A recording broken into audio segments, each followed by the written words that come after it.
I think women should stick to their proper sphere. Oh. Then should the Queen have stuck to her proper sphere and refused the crown? Bertha, I think we must go easy on my poor sister. I was just curious, but of course, if she'd rather not answer. I think I should not be so impertinent as to have an opinion about our sovereign's decisions.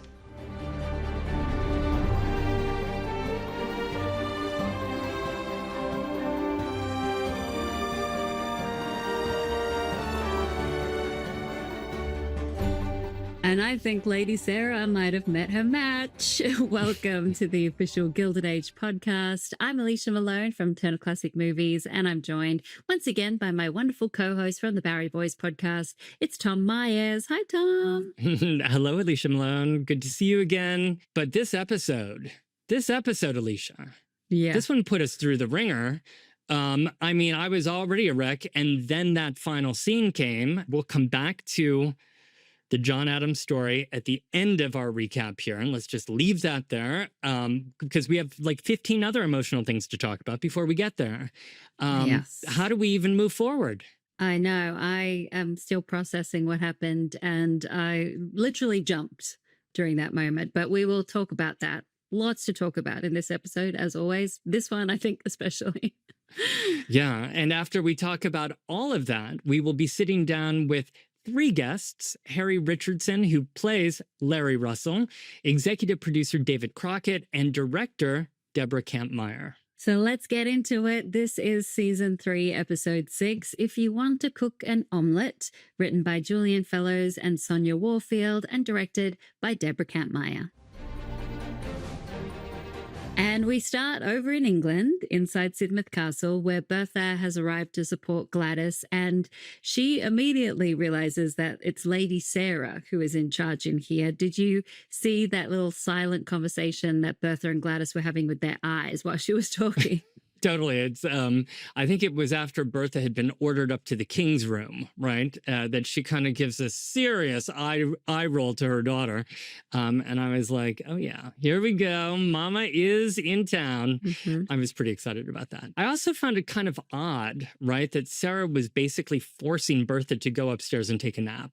Yeah, well, I wondered what Bertha's trip would have entailed. You know, what did it take for her to get from New York to Sidmouth? Well, there probably would have been about a 7 to 10 day crossing by steamship, and then she would have had to take a train up to London.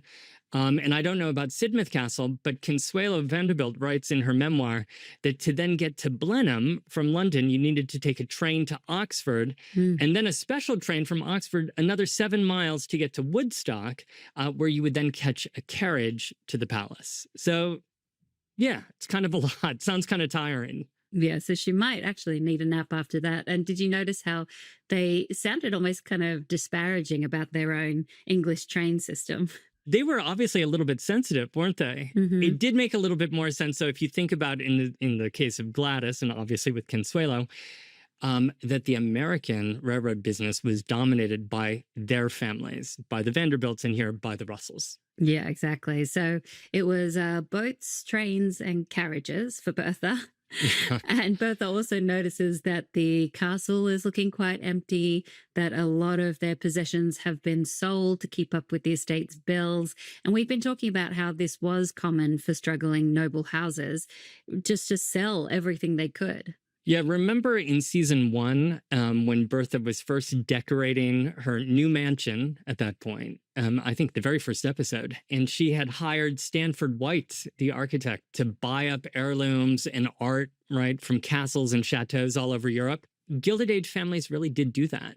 And in fact, the Duke of Marlborough's ancestors in real life, especially his own father, the 8th Duke, really did sell off a lot of art to keep their palace running. According to the author Amanda Stewart in her book, Consuelo and Alva Vanderbilt, the Duke's father, the 8th Duke of Marlborough, had sold off, among other paintings, 18 paintings by Rubens and 2 Rembrandts.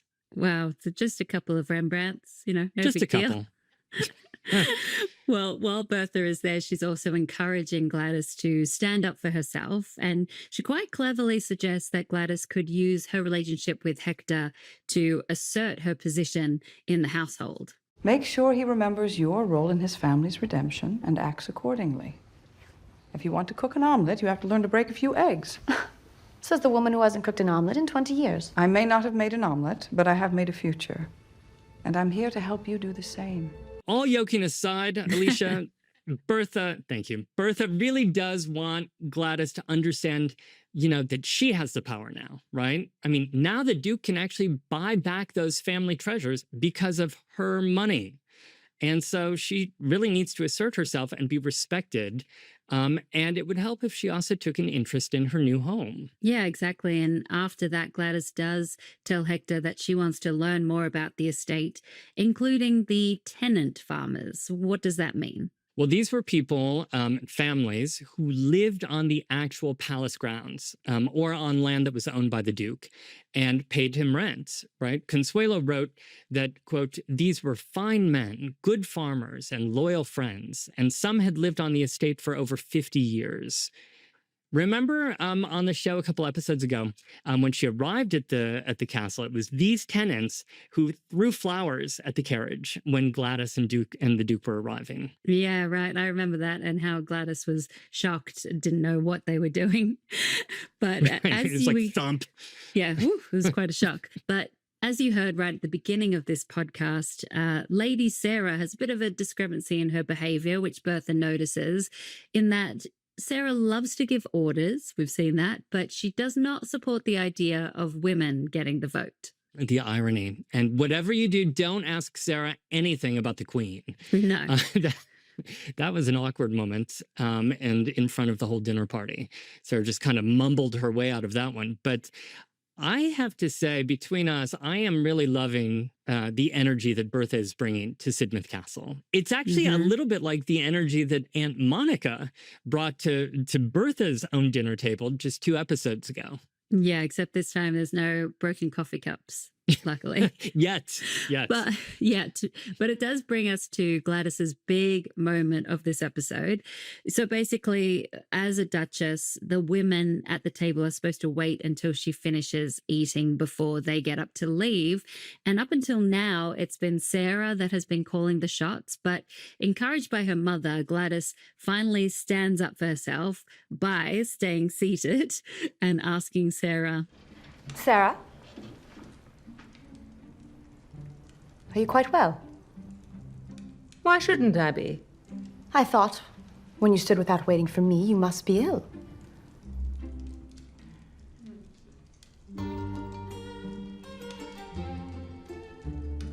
I'm so glad if I was wrong.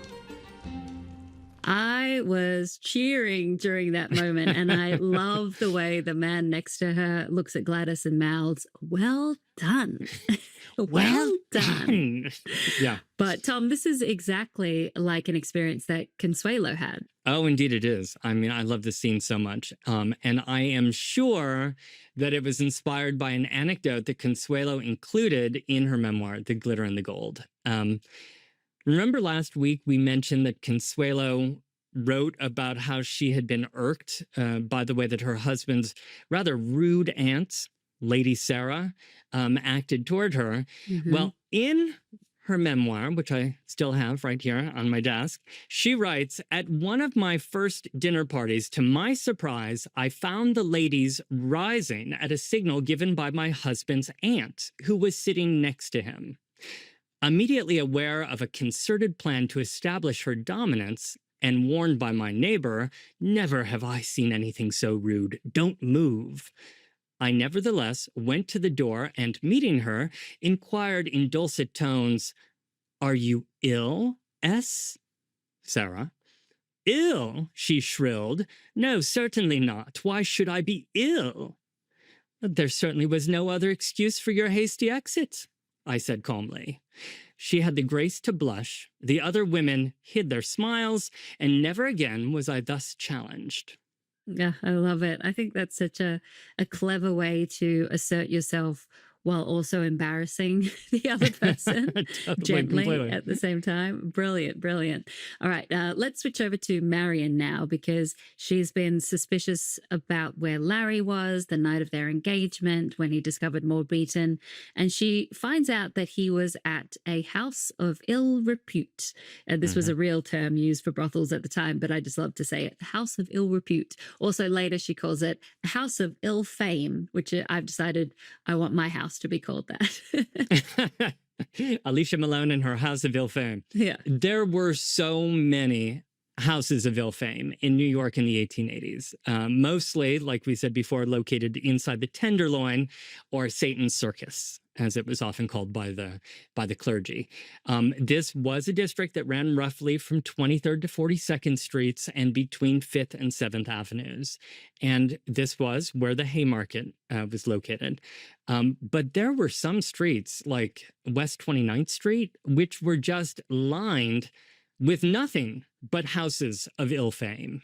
Wow, so they didn't even try to hide them then. No. Well, how did these places stay open? Well, there were occasional attempts, cleaning things up and reforming the offenders, but they often stayed open because, these houses were paying off the police and they were also paying off the politicians. There was no real incentive to reform. Yeah, that makes sense. I mean, I feel really bad for Marian. I understand where she's coming from. I also don't want Larian to split up, but I guess we'll have to wait and see what happens with that. But cutting over to George now, because he arrives at JP Morgan's house. He's been summoned alongside other railroad titans like the Merricks, Risley Sage, and Clay. It's such a fun reveal. It's like, Yeah, he's back. He's back, and now he's like... He's a partner to Dr. Evil, Risley Sage. The way that Clay stepped out from behind him was just kind of creepy. I loved it. It felt kind of like we were seeing a ghost, because we thought he was gone, but he's back. He is back. And JP Morgan says how this railroad venture could spell a brighter future for America, but he's going to lock everyone inside until one of them owns a controlling share of the Illinois Central line and the deal can actually move forward. Yeah, it kind of felt like a classic murder mystery to me, like we have the eccentric rich man, who summons this group to his house without explanation. I'm sure you have seen dozens of movies like that. Oh, yeah. It's just like Clue and every murder mystery, really. It's like Clue with JP Morgan. But believe it or not, JP Morgan really did do this sort of thing a couple of times in his career. It seems like he had this thing for locking people up and making them negotiate. For example, in the summer of 1885, two of the country's biggest railroads, the New York Central, Vanderbilt's railroad, and the Pennsylvania, were at war with each other, and they were cutting rates and they were laying tracks next to each other. And they were both losing tons of money, and investors were panicking, including JP Morgan. Which is very similar to what we see on this show. Exactly. On the show, we see Morgan screaming about price fixing and infighting. And in real life, on July 10th, 1885, JP Morgan invited the heads of both of these competing railroads onto his yacht, which was called the Corsair, and he sailed up and down the Hudson River and refused to go back to the shore until they had reached a deal to limit competition and to cooperate with each other. Ron Chernow, in his book, The House of Morgan, describes J.P. Morgan smoking his huge black cigars while creating a, quote, no-exit situation and while simultaneously acting like an honest broker. So very similar here. And just like we see on the show, in real life, they eventually did sign off on an agreement, which became known as the Corsair Compact. Yeah, and obviously he thought this was a good tactic because Morgan would do this again later on, right? Right, yeah. He did it again during the financial panic of 1907. Yeah, that's right. That time, he literally locked the city's most powerful bankers into his library until they agreed on a plan to help stabilize Wall Street. And they didn't come up with that plan until 4:45 in the morning. So yeah, maybe they just signed because they were hungry for breakfast. Yeah, I don't think you could get away with that today. That sounds like a hostage situation. It was, yeah. But let's talk about Larry and Morency, because he is in Arizona. He's talking with the metallurgist who tells him that the copper mines are worth something after all. There's copper in them there mines. A whole lot of copper. I don't know what that accent was. I don't either, but it was good. I was going with it. There was a lot. There was a rich seam of first-rate copper, I think they say, that just located 200 yards down. And was this in line with what happened at the time?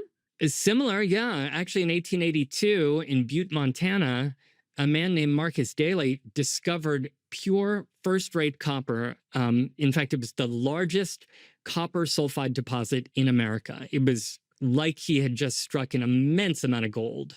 Was it, what is it, as valuable as gold at that time? It was, because copper was now essential for some of the newest and most important inventions in the country. Remember that electricity was running across copper wires and up to light bulbs.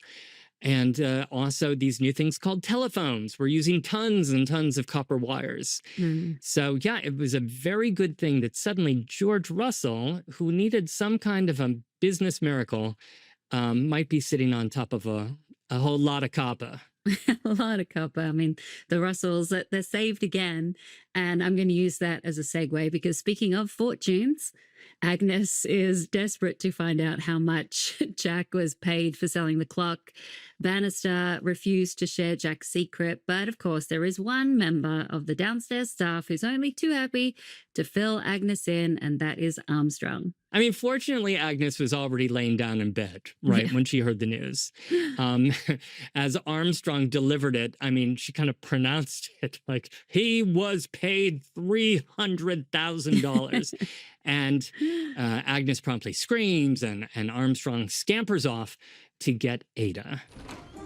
Agnes, are you all right? No, I have just heard news from which I may never recover. This clock venture has earned a tremendous amount of money for John. We knew it was a success. A $300,000 success? Oh, what do you plan to do about this? Must I do anything? Well, can't you see it's ridiculous?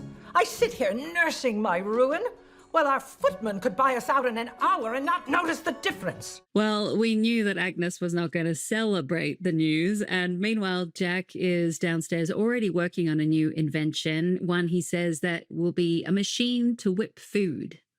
He is unstoppable. And yes, even this lines up with history, because the very first electric kitchen mixer was patented by inventor Rufus Eastman in 1885. So just 1 year after our show here. So Jack had better hurry up, because he only has a year. He's got to hurry up and get that patent. Go, Jack. And Armstrong also tells Agnes untruthfully that Jack's fortune is making the downstairs staff feel uncomfortable. And then Ada comes to the conclusion that it is time for Jack to go, and immediately, which made me sad, Tom. I mean, I don't want Jack to leave. I feel like he should stay. So you think it's wrong for me to continue as your footman? Not wrong exactly, but somehow not quite truthful. You've made a different place for yourself in the world, a good place. And now it's time for you to occupy it. We're all so very proud of you. This is not fair, right? At least to us today. Because first of all, Armstrong lied multiple times. But then here we have Ada giving Jack a heart-to-heart, but it really just boils down to, you're rich now, so you have to go, right? And then the next thing that we know, he's leaving and he's hugging Mrs. Bauer and everybody's a wreck.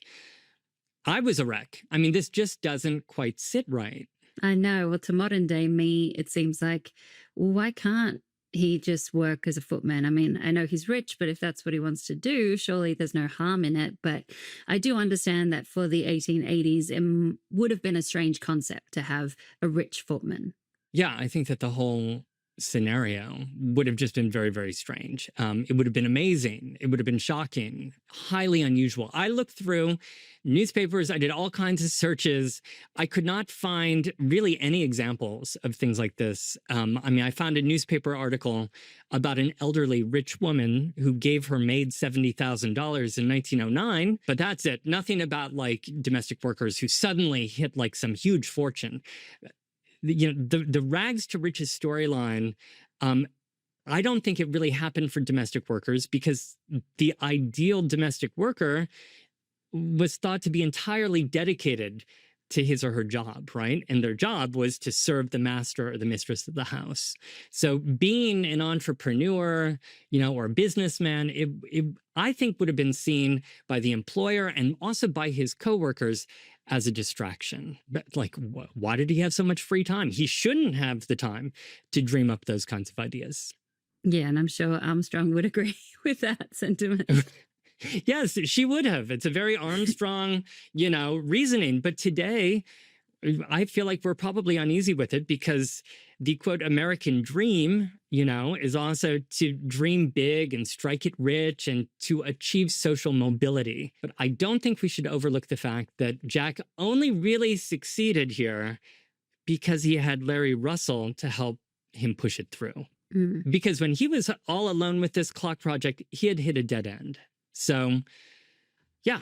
So here we are. I mean, we're left with a feeling that it's unfair that he has to go, but I think that is probably how it would have played out. Yeah, and bless his little heart, Jack left money for everyone, including Armstrong. And didn't you love how Bannister ran downstairs once he realized that there was money in the envelopes that Jack left for the upstairs? But he pretended to play it cool in front of the staff. He galloped, Alicia. Bannister galloped in the hallway. I also just love how thrilled Mrs. Bauer was for Jack. She was bursting with pride. Yeah, so sweet. Well, staying with Ada and heartbreaking scenes, she goes to visit the medium once again, but Madame Dashkova relays a message from Luke in Italian, which makes Ada realize that the medium, had simply researched her husband and assumed he was Italian from the misprint in the paper a while ago. This is the show's writers being sneaky with us, right? They planted that little detail, that typo, a few weeks ago, and it seemed like nothing. And here it resurfaces as the key to Ada discovering that Madame Dashkova is a fraud. And I just thought that Cynthia Nixon is just amazing in this scene. The way that she starts out pleasantly explaining to Madame Dashkova the typo, and then it sinks in. He wasn't called Luca. His name was Luke Forte. That was a misprint in the Times. But I've...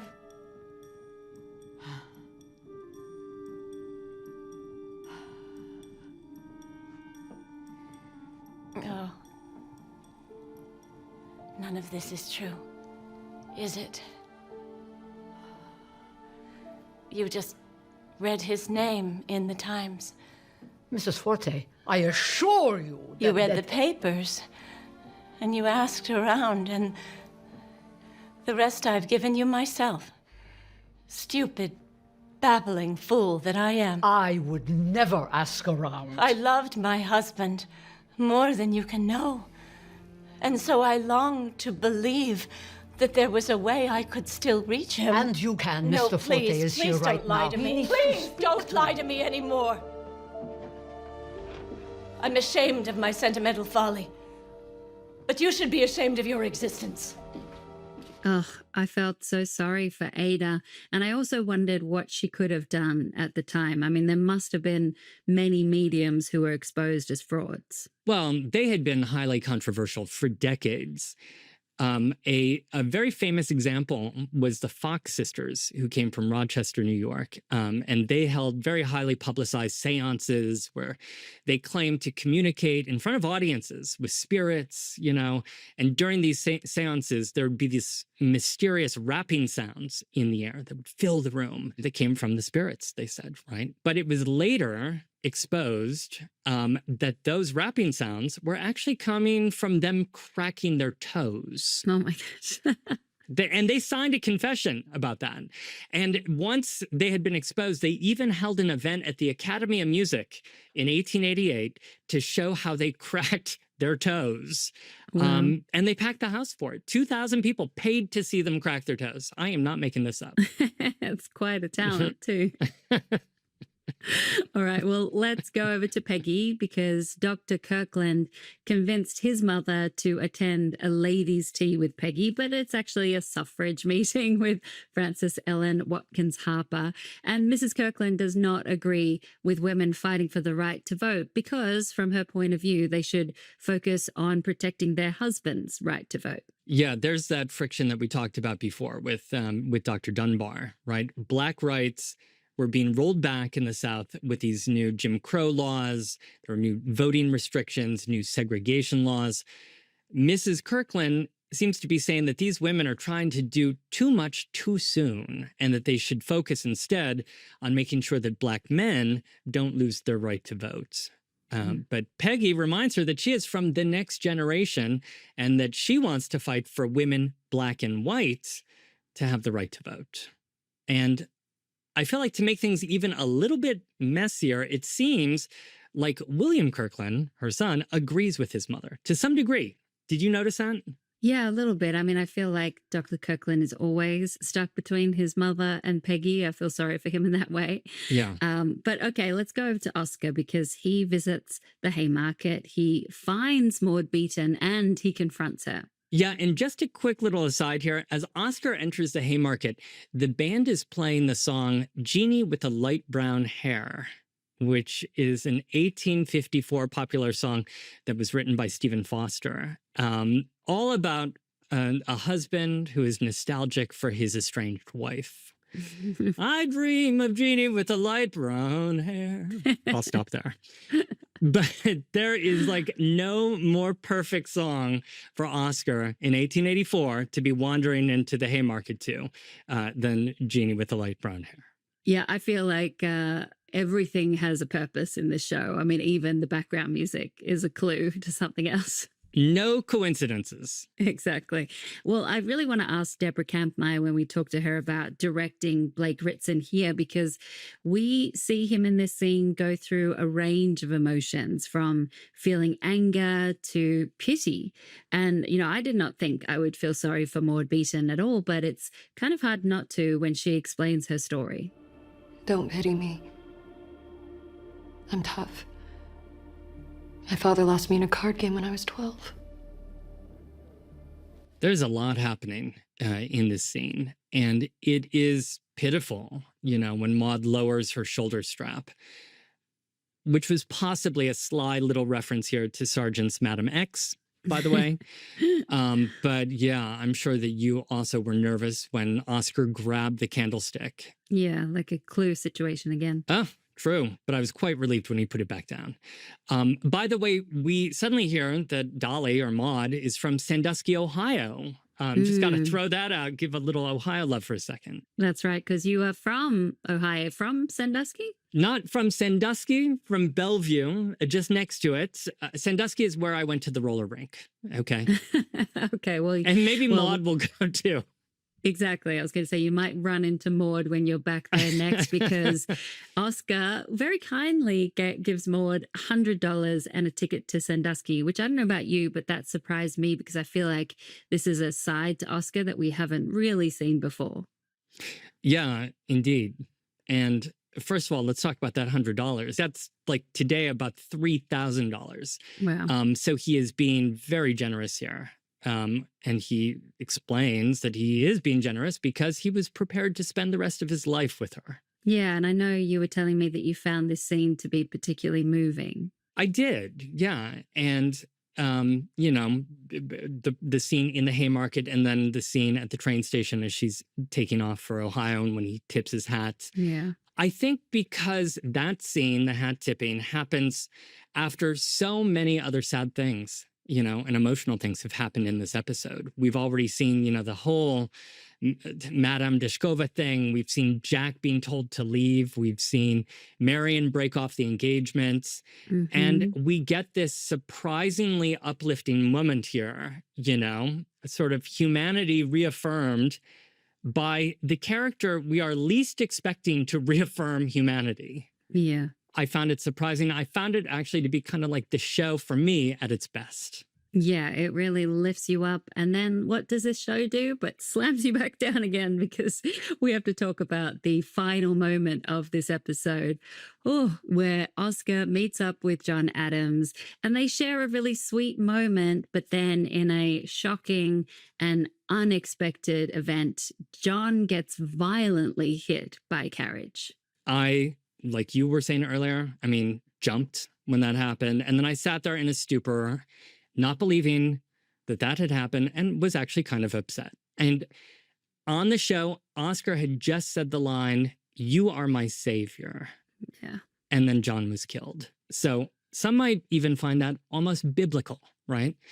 It was also just so shocking because it didn't seem like they were using special effects there. This looked very real. Yeah, and very painful too. And I imagine this kind of accident must have happened all the time when you think about the amount of carriages that were on the roads and how unpredictable horses were. It must have happened frequently. Daily, yes. And, because the city was growing so fast and so furiously, New York's population nearly doubled from 1860 to 1890. Went from a city of about 800,000 to 1.5 million. So these streets were just so packed with horse-drawn carriages and trolleys and horse-drawn buses. There were elevated trains, children running around in packs. It was chaos. And so, yes, unfortunately, accidents were a fact of daily life for New Yorkers. Well, I'm really sad to lose John, but that means there is a lot to talk about with our special guest. So stay listening, because after this break, you'll hear our interviews with executive producer David Crockett, director Deborah Kampmeier, and Mr. Larry Russell himself, Harry Richardson. We believe they've been mining the wrong areas without proper research beforehand. I had my men drill several shafts. And were there any results? One shaft near the Atlanta copper mine proved very interesting. What are you telling me? We found a rich seam of first-rate copper, 200 yards down, enough to last a century or more. Was it just one shaft? It's early days. We've only checked a few sites, but there will be more. Possibly much more. But the deals for the mines haven't gone through yet. Then get them through, Mr. Russell, as soon as you can. All the deals for all the mines. And make them generous if you want to avoid trouble further down the line. Harry, it's so nice to see you. Thank you so much for joining us on the podcast. Nice to meet you. Thank you. Thank you for having me. Lovely to meet you guys. Yeah, nice to have another Aussie on this show as well. I'm feeling kind of outnumbered over here.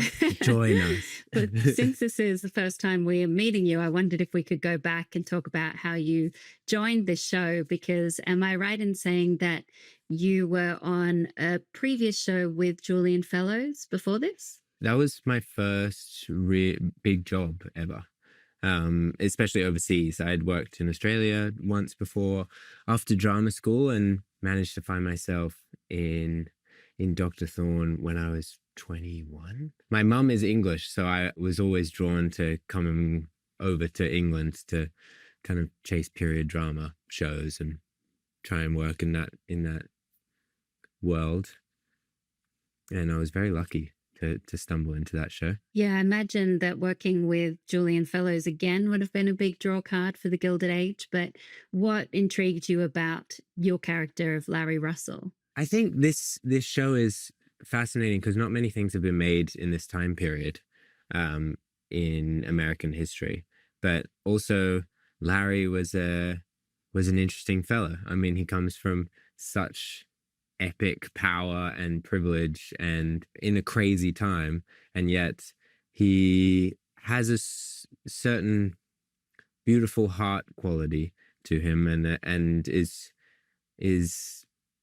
trying to find his way in that, and I really liked the way that Julian had written Larry. So the first few episodes that I read, I was like, oh, this is really, really intriguing and really wonderful. Yeah. How do you think Larry has changed in these 3 seasons? He seems a little different today than the Larry that we first met in episode 1. He's definitely grown up a lot in different ways, hasn't he? I think his heart and his kindness is still kind of the central aspect of his being, but he's definitely done a bit of what he was going for, which is fight back against his parents and really try to own his own individualism and find his way in the world. I think more and more as the seasons go on, he's finding that that's not as easy as he thought it would be. Yeah, it's also fun to see the bromance between Larry and Jack.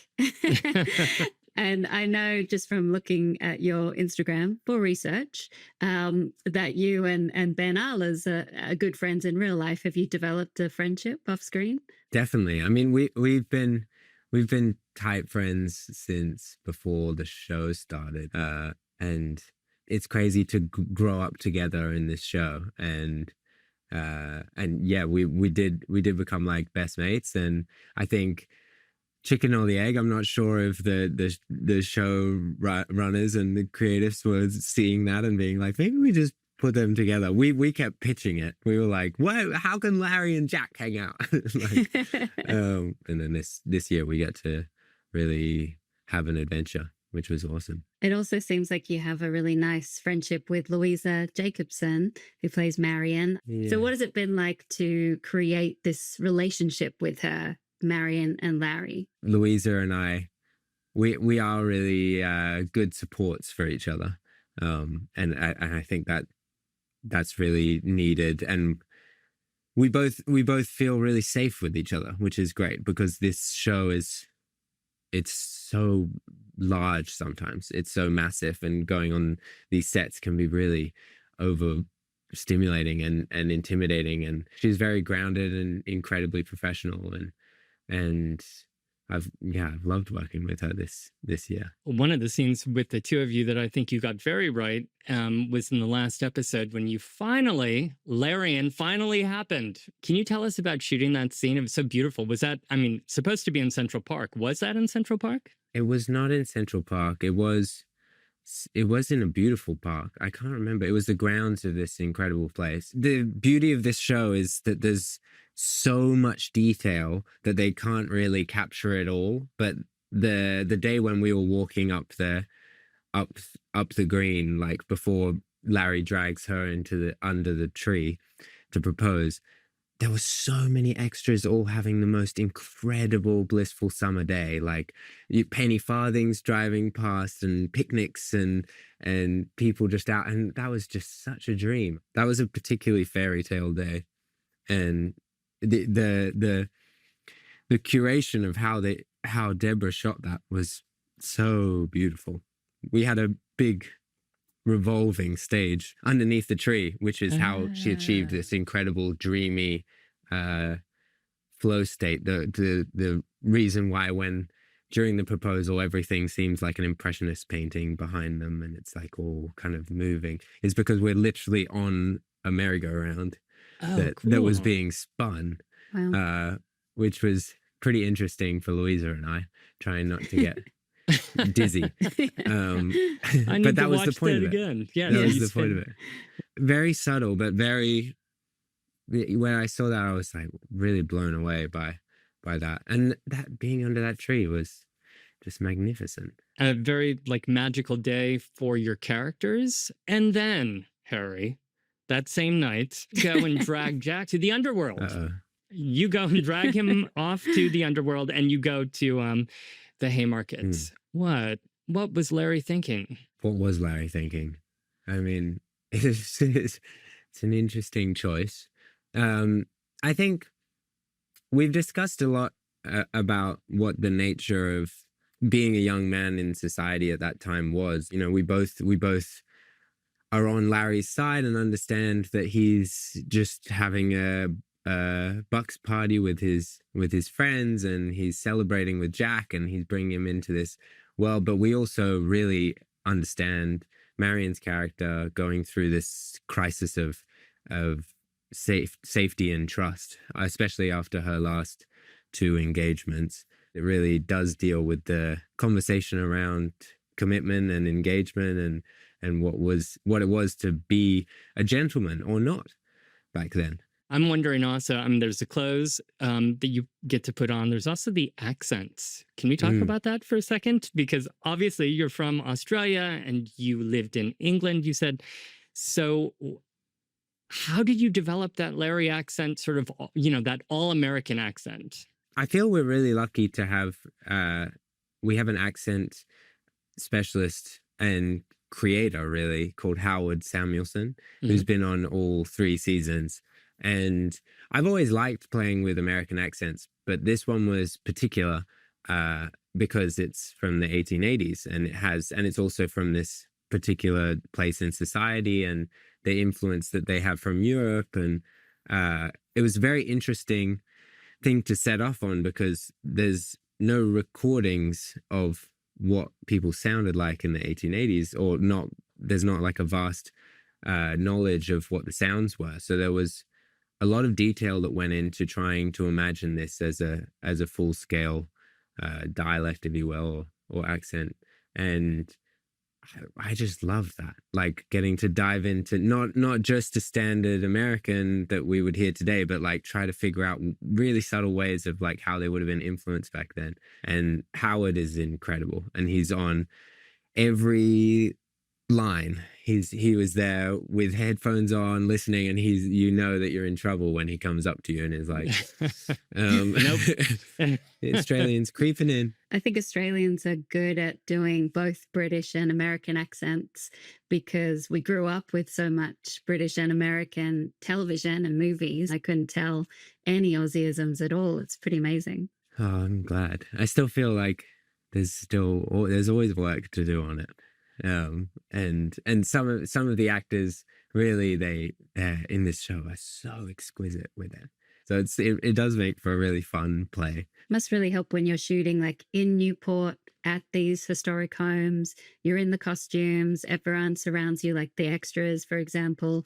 That must really help to get into that mode, even though you have cameras pointing in your direction. It really is a total dream. It's just out of this world. You're in these gorgeous houses and getting to get a feel for what that was like for them back then. Again, it's like the clothes. It's like you step into one of these places and it changes the way that you walk. It changes the way that you move. You can hear every footstep on the marble or on these beautiful wooden floors, and that really makes you quite intentional. And people start, everyone starts speaking with different manners. The whole crew, and the cast, and everyone who's in there, it suddenly creates this sort of sacred space. And what is it like to have Carrie Coon and Morgan Spector as your parents? Oh, so great. So great. The family all together, when we do get to be all together with Kaisa as Glattis, like it really does feel like a family. Like they're just like, there's such a shorthand of humor and bickering and bullying and kindness and parenting, and it's been beautiful to be able to sink into that familial dynamic. I'm so inspired by all 3 of them. I'm really just pinching myself the whole time because I'm just such huge fans of theirs, and each one of them has a very succinct and beautiful craft. They're so quick-witted and they're so sharp and so funny and just really, really brilliant at what they do, which just makes for wonderful, wonderful drawing room scenes and dinner party scenes, and not to mention the fact that we're eating really exquisite food during these scenes as well.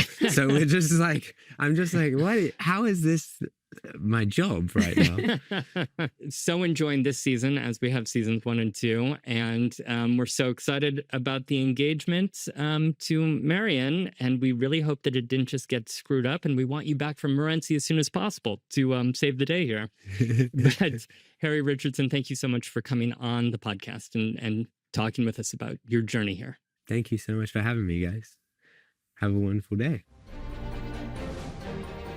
Well, there you go, Tom. That's our first time meeting Harry Richardson, and he was just delightful. Such a nice guy. So nice of him to take us behind the scenes on the show. I'm still a little bit mad at him, for going up on the proposal night. It was his character. Right. It's not real. This is just a TV show. Well, now we are so pleased to be joined by executive producer of The Gilded Age, David Crockett.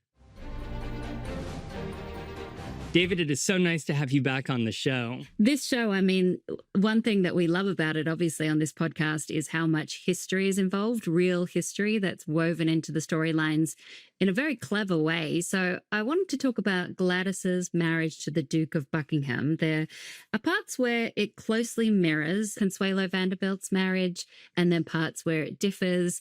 So how do you choose which aspects of a story like Consuelo Vanderbilt's to focus on? I think one of my favorite parts of working on this show, and it's like looking forward as a producer, I only want to do historical drama going forward because of this reason here. You can really just mine all the best bits of history, and we can choose the best things that serve the narrative. Julian, of course, is the ultimate arbiter of that, but we're constantly in New York working with researchers, working with the team, but with Glattis, with George, with Bertha, with all of these stories, I would say it's sort of a case-by-case episode. I mean, historical episode, not television episode, episode by episode, story by story, sort of figuring out what best serves the ultimate narrative. We're trying to tell entertaining, interesting story across 8 episodes. So you're not trying to stick too closely to the history, but at the same time, across the show, there are real figures as well. So how do you think about weaving in the real historical figures into a fictional story? We try to mine the best bits. For example, in this episode, switching to George's story, we meet Russell Sage. Russell Sage is a real person, was a real robber baron. So Russell Sage was a perfect example of someone we could introduce to the story and who filled a role for us. Russell Sage as a person was known as sort of a cheapskate, if you will. He once fired an office boy to save $3. He was worth the equivalent of, tens of millions in those dollars. That is the opposite of George. Russell Sage is there to be a true robber baron and to just make money. His goal is to make money.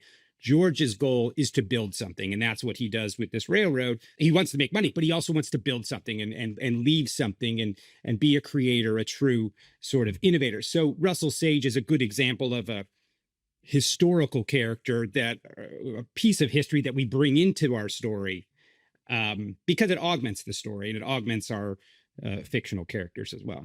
And you also mentioned how, George didn't want, I think Clay says to him early on in episode 2, perhaps, like, why don't you just live in New York? Why do you need to have Jay Gould breathing down your neck? And, digging into that, I saw, that Gould was involved in the Transcontinental. He was like Russell Risley Sage, he was, correct. They were colleagues and they were, yes. They were spinning the markets and making money left and right. These transcontinental railroads that were being explored. George's story, that goal is a little bit based on Jay Gould. As you point out, Jay Gould had something like 15 or 20%. He controlled, that much of the railroads at the time. George similarly controls much of the nation, but to monetize it, to be a creator, to be the Steve Jobs of his day, he needed to connect the coasts, and then he could realize economies of scale. Then all of these things would come from it. We also learned through our journey that copper was becoming this big deal. So what complications could George find along the way? Well, there are these miners who don't want to sell their land.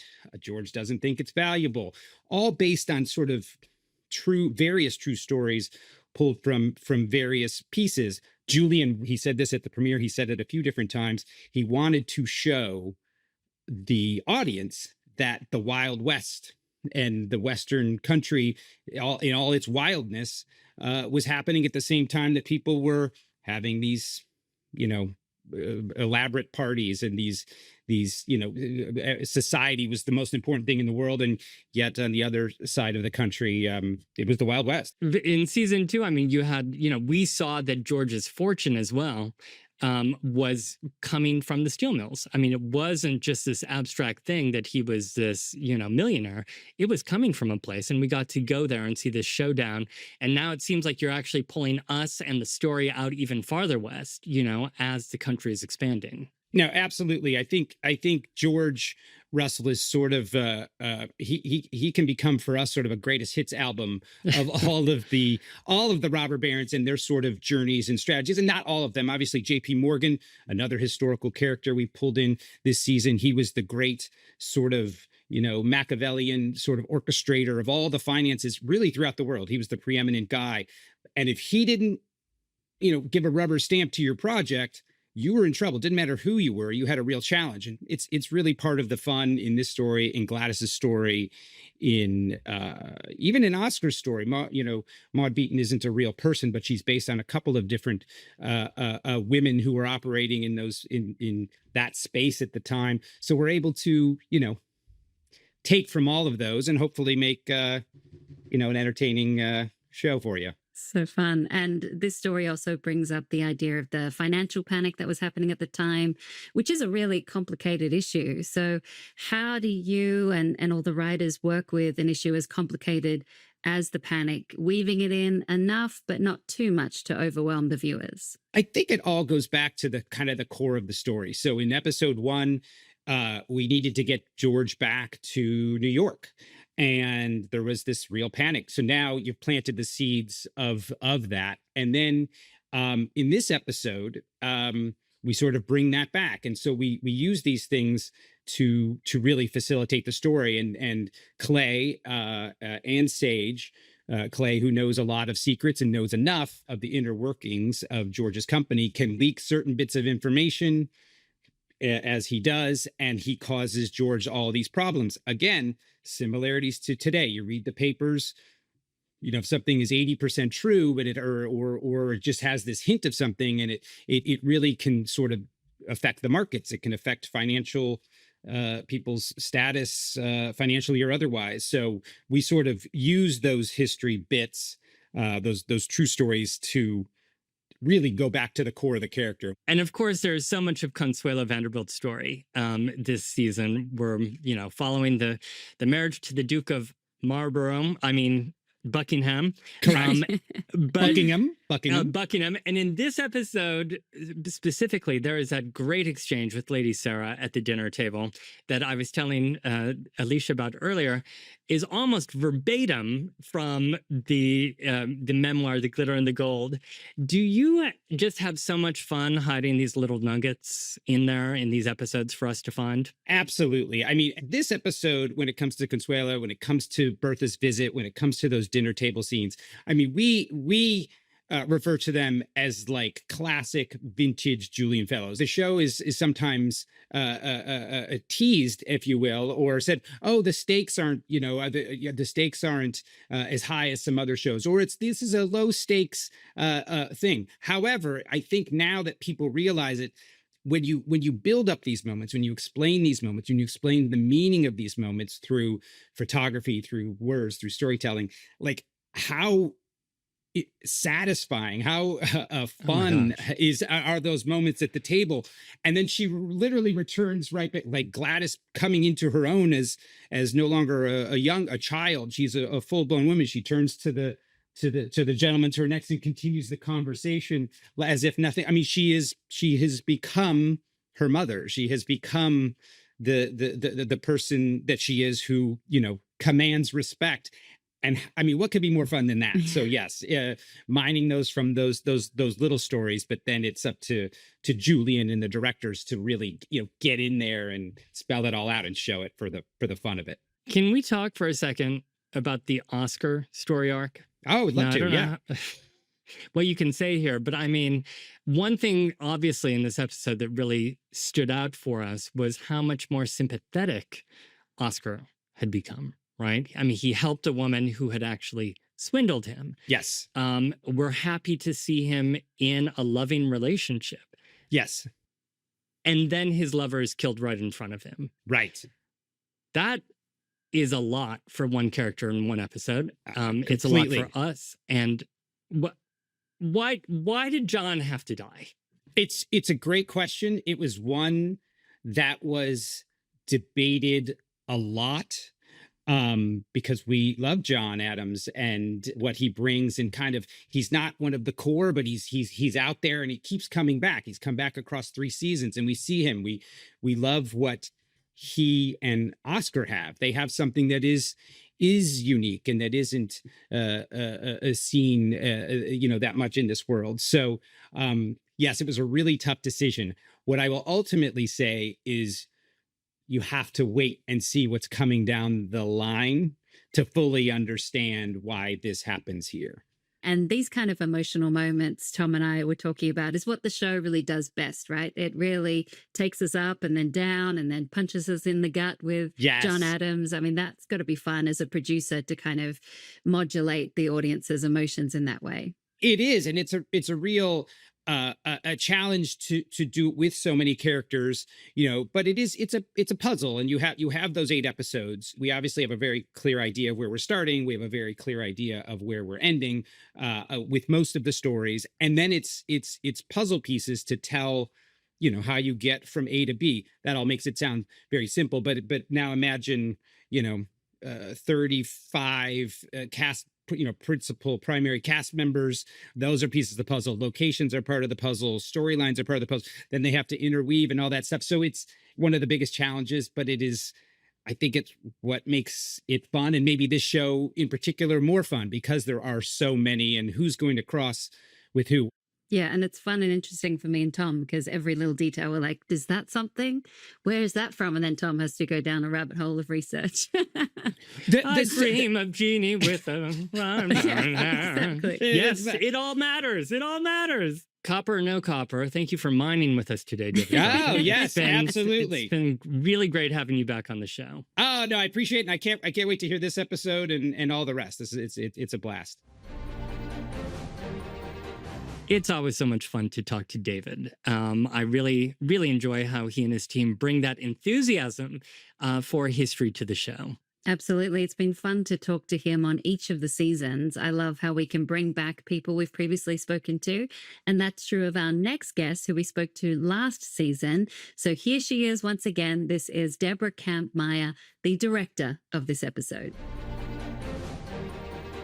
Well, Deborah, thank you so much for coming on the podcast. Lovely to see you again. Oh, it's so great to see you. How thrilling to have another season to get to talk about. Exactly. And what a season. I mean, you joined as a director in season 2. And I remember you telling us how you watched the first season to get your head around the established style set by the other directors. So I was wondering, for season 3, now that you're back for another season, you've directed many of these episodes, were there any personal touches that you particularly wanted to add as a director? I think, I'm playing in the same arena. And I have, a language now when I step back into this show that I don't have to research. I don't think there was anything new to bring other than elevating, the stories that were here this season and finding the visual language out of our particular palette that we could, really lean into these heightened storylines and heart and all of that. Well, one spot where the directors always seem to have a lot of fun is the opening shots of each of the episodes. Right. Is that a moment where you get to really add some visual flourishes? Absolutely. I mean, it takes place at in a particular location. So we have this castle that Bertha's walking into, and we want to show that this is bigger than anything she's occupied, right? Her daughter actually has stepped into a larger arena. And so to start with, our location had that epic ceiling. So to be able to come down from that as we introduce this episode, things that you're always looking for that in the world, right? You're looking for what's there that you get to frame for the audience. And you directed this episode 6, and also the last episode 5, both of which open, and establish, I guess, for the audience a sense of Sidmouth Castle. Right. We spoke with Bob Shaw about creating the look of Sidmouth. Right. But can you talk about creating the mood? Bertha here calls the castle a little bleak. A little bleak, yeah. And you wanted to feel like, the Duke has sold everything, right? So Glattis is stepping from a very warm, lush world into quite a cold world. And so really to feel that isolation, like Glattis should feel so alone here is what I was really interested in. And the size and the coldness. Between episode 5 and today's show 6, we see kind of a journey here with Glattis. First being, confronted with Lady Sarah, and then learning in episode 6 how to sort of take a stand and push back a little bit. What was it like to sort of create that dynamic with Thaisa? Oh, she's amazing. And she really got to, in my episodes, she took a large bite in all 3 of my episodes in terms of the range that she gets to explore. Just the wardrobe changes, right? And how she's stepping into her own as a woman, as the woman of the house, as the Duchess. It was, absolutely deliberate, the change in her character between 5 and 6. So Thaisa goes on a big emotional journey as Glattis, but so does Louisa as Marian. I mean, her trust of men really gets tested. We see her going from being elated with her proposal with Larry to being absolutely devastated and suspicious. Can you tell us about all of the emotional points she has to go to this season as Marian? It's so beautiful. I think her performance in that arc from the proposal, which I found so powerful, like when she dove into that scene, it was like that heart opening, heartbreaking at the same moment. Like I was bawling watching while we were shooting it, it was like that romantic love. Oh, it was so exquisite. And, you could just feel her dive so deep into her heart, and the craft with which she, articulated this emotional arc from that heart opening to her heart closing, and how deeply vulnerable and tender. And there was a beautiful balance of her intelligence and her heart that she just wove so incredibly. I was blown away by her this season. Deborah, we also loved hearing about how you shot that on a giant revolving platform. That was something that was bringing me in. Like my vision into it. You don't have that shot on Gilded Age, but it felt to me that the heightened moment for Marian and Larry, that I wanted to have that dreamlike feel of the background moving behind them through this proposal in that out of focus, very like magical way. So that was something that I really fought for. It's supposed to be a subliminal like feel of the magic of love and the moment. Swirl. So the swirl of it, the dreamlike feel of it, right? And then the show also just keeps adding more and more veterans to the cast. This season we have Felicia Rashad, who is amazing. We've asked a couple of the actors already what it's been like to be her scene partner and to act opposite her as Mrs. Kirkland. But what has it been like for you to direct her? I feel like it's this way with so many of these veteran actors where I just get to like say, wow, hello. I get to talk to one of my heroes and just watch you do your thing, right? There's very little directing to be done when you have actors like that. And you're just, making sure you're creating a space where they can do their work, essentially. I found there to be several quite emotional scenes. I don't know, maybe I was just tired while I was watching, but I got kind of choked up a couple times, Yeah. One of them, and one of those moments was with Oscar and Maud Beaton, where he goes from being so angry, and you don't know what he's going to do, to feeling pity for her, and then later making the decision to help her out. I just found that extremely moving. How did you work with Blake Ritson to hit that right emotional note? Yeah, Blake's incredible. And I think we were really tracking that arc for him. And I think we were playing around in that scene in room 12 with how far we could push his anger before he pulls it back in, and letting him really explore that. And he's so game to go as far as he can. We get to see a part of Oscar in that scene we haven't really seen before. And so to get to like blow that open a bit was really exciting and fun. And he was incredible, I thought. He's such a smart actor, but also such an improvisational actor. And so it was really living in that world with him and seeing how far we could push in the different directions of his heart. Yeah, and obviously someone like Cynthia Nixon is an absolute pro, but she also has to go to quite emotional places. In this episode, Ada discovers that the medium isn't real and she completely breaks down. So as a director, how do you look after an actor when they have to go to such dark places? As the director, I'm there watching, making sure, letting them know I'm here. Like that's part of what I think I'm trying to do, is be their audience and be their protector and be their witness. So, I'm there in the space. An actor like that is such a pro that she knows how to take care of herself for the most part. I tend to be a director that likes to go up and hug everyone. So I'll do that if it feels like I'm not. But I don't do that until it's finished, because you actually don't want to interrupt. Like if we're in the middle of takes, I don't want to make sure she's okay, because she doesn't want me to make sure she's okay until it's finished, right? Well, one person I wanted to give a hug to was Jack, the footman, when Ada tells him that he has to leave, and pretty much immediately.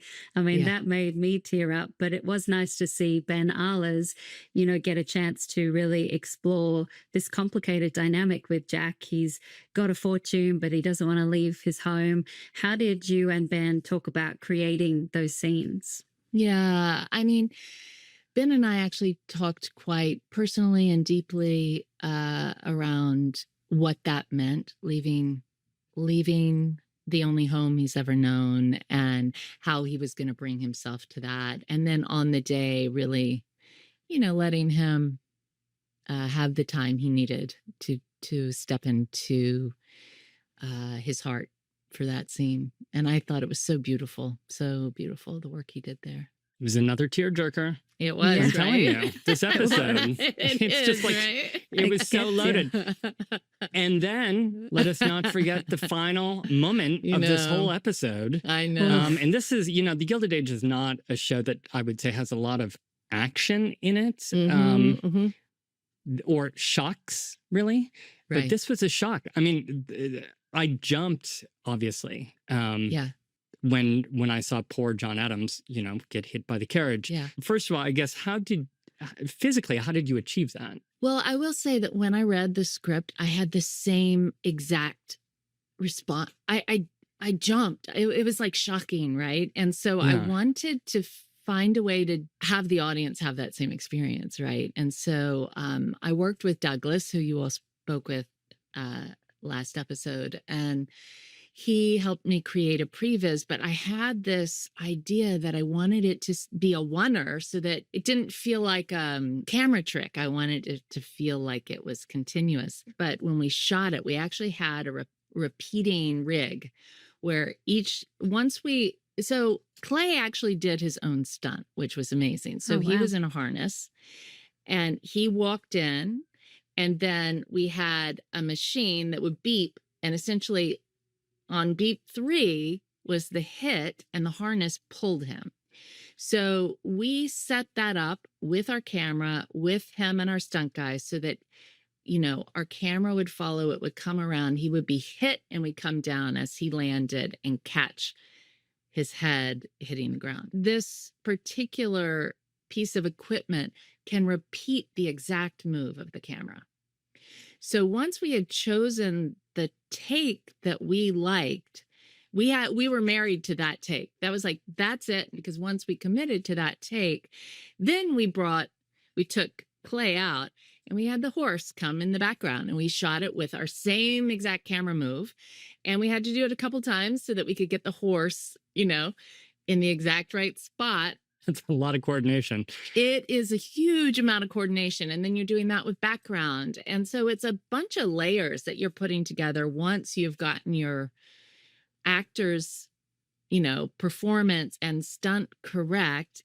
Then you're just repeating the exact same camera move which you can do these days because of technology, and you're adding all of the layers in. And then then that gets, in post-production and your visual effects, they're helping zhuzh it up to really feel all the elements living together harmoniously. And hopefully you get this shock. I'm just so sad that he's gone now. I mean, maybe Madame Dishkova can bring him back next season. I don't know. Let's hope. Andrea. Well, congratulations on another season, Deborah. It's lovely to talk to you again. Thanks for being on the podcast. Oh, my pleasure. Such a pleasure. So great to talk to Deborah again this season. Really enjoyed hearing a little bit more about, what went into producing this particular episode, which just had so many, emotional scenes in it. Yeah, and I can imagine she would be a lovely director if you were an actor having to go to those deep emotional places. But Tom, that's it for this episode. I think we jammed a lot into it.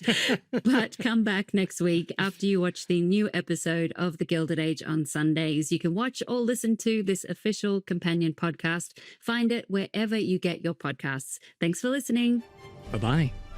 This has been the official Gilded Age podcast, written, hosted, and produced by Alicia Malone and me, Tom Meyers. The podcast is a production of HBO in collaboration with Pod People. For Pod People, our supervising producer is Rebecca Chasson, associate producer is Sam Gabauer, and our video editor is Susana Vasquez. Special thanks to Hannah Pedersen and Amy Machado. For HBO Podcasts, our executive producer is Michael Gluckstadt, and associate producer is Aaron Kelly.